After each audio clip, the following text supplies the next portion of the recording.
Ziua 434 a războiului din Ucraina.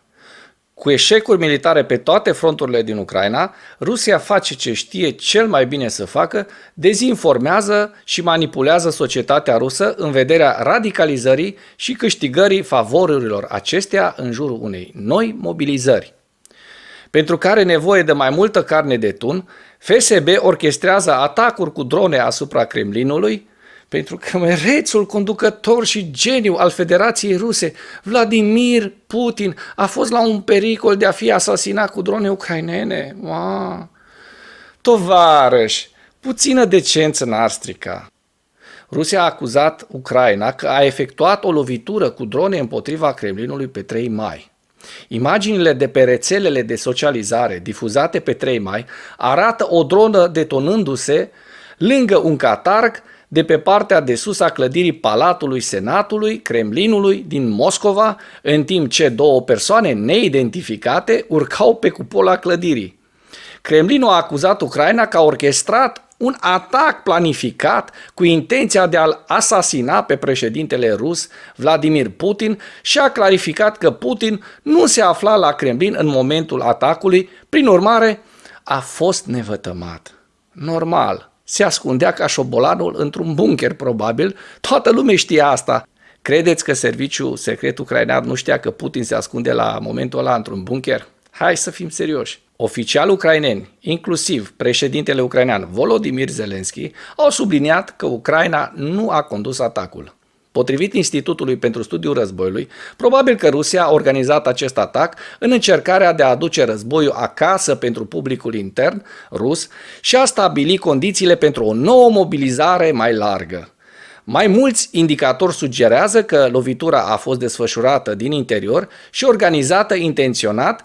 Autoritățile ruse au luat recent măsuri pentru a spori capacitățile interne de apărare aeriană a Rusiei, inclusiv în interiorul Moscovei și, prin urmare, este extrem de puțin probabil ca două drone să fi pătruns în mai multe straturi de apărare aeriană și să se fi detonat sau doborât chiar peste inima Kremlinului într-un mod care a oferit imagini spectaculoase, surprinse frumos de cameră. Imaginile geolocalizate din ianuarie 2023 arată că autoritățile ruse au amplasat sistemul de apărare antiaeriană Pantsir lângă Moscova pentru a crea cercuri de apărare aeriană în jurul orașului. Deci, mai puțină șansă să treacă așa dronele cum vor ele pe acolo. O lovitură care a evitat detectarea și distrugerea de către astfel de mijloace de apărare aeriană și a reușit să lovească o țintă la fel de importantă precum Palatul Senatului de la Kremlin, ar fi o jenă semnificativă pentru Rusia.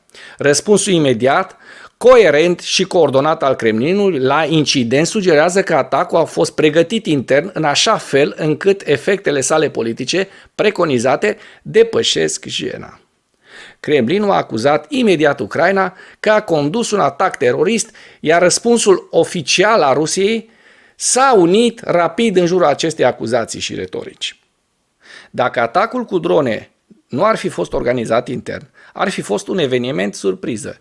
Este foarte probabil că răspunsul oficial al Rusiei să fi fost inițial mult mai dezorganizat, pe măsură ce oficialii ruși s-au luptat pentru a genera, bineînțeles, o narațiune coerentă și a compensa implicațiile retorice ale unei stânjeniri informaționale clare. Kremlinul nu a reușit în special să genereze un răspuns informațional oportun și coerent la alte umilințe militare care nu au fost orchestrate, inclusiv căderile Balaklia și orașul Herson în septembrie și noiembrie 2022. Prezentarea rapidă și coerentă a unei narațiuni oficiale rusești în jurul loviturii sugerează că Rusia a organizat acest incident în imediată apropiere a sărbătorii Zilei Victoriei din 9 mai, pentru a încadra războiul ca existențial pentru publicul său intern. Kremlinul ar putea folosi lovitura pentru a justifica fie anularea, fie limitarea în continuare a sărbătorilor de 9 mai. Acțiuni care probabil ar spori efortul de informare încadrând războiul din Ucraina ca amenințări directe cu respectarea evenimentelor istorice venerate de către Rusia.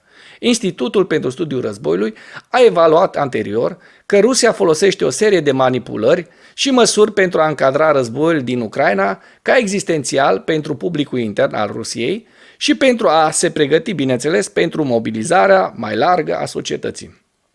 Unii bloggeri militari naționaliști ruși au recurs la lovitura cu drone de la Kremlin pentru a cere escaladarea Rusiei în războiul din Ucraina, în ciuda faptului că Rusia nu are în prezent capacitatea militară pentru a face acest lucru.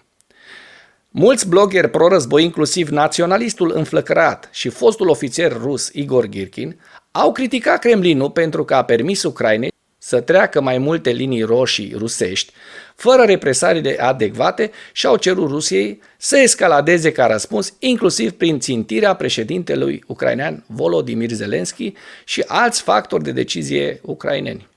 Această sectă de bloggeri militari și-a subliniat propria jenă la lovitura de la Kremlin, comparând-o cu umilirea unui singur pilot civil german care a aterizat o aeronavă mică lângă Kremlin în 1987. Alți bloggeri militari ruși, inclusiv cei cu afilieri apropiate de Kremlin, au criticat gradul ridicat de zarvă din spațiul informațional rusesc. Acești bloggeri au pledat în mare măsură împotriva escaladării militare ca represalii, pe motiv că această lovitură nu schimbă situația operațională sau strategică din război, cerând, în schimb, un răspuns prudent, recunoscând în același timp stânjeneala cauzată de lovitură. Acest mesaj de la bloggerii pro-Kremlin ar putea susține evaluarea că scopul acestui atac cu steag fals a fost de a justifica măsuri de mobilizare sporite mai degrabă decât orice fel de escaladare. Kremlinul ar putea intenționa să desfășoare alte operațiuni cu steag fals și să crească dezinformarea înaintea unei contraofensive ucrainene pentru a crește sprijinul intern pentru război. Centrul de rezistență ucrainean a raportat pe 2 mai că forțele ruse din regiunile Briansk și Kursk au primit uniforme ucrainene pentru a desfășura o operațiune cu steag fals în zonele de frontieră. Deci, iată. Kremlinul a încercat anterior să înfățișeze Ucraina ca pe o amenințare existențială la adresa integrității teritoriale a Rusiei, să avertizeze despre presupusele provocări ucrainene care vor fi efectuate în Moldova. Deci, asta este Rusia totalitară, fraților, celor care v-ați săturat de Uniunea Europeană, de Statele Unite, de globalism, faceți un efort și înscrieți-vă pe lista lui Putin. Pentru mai multe informații, accesați linkul din comentarii. Mulțumesc pentru vizionare. Dacă vrei să susții acest canal, abonează-te la Animatura.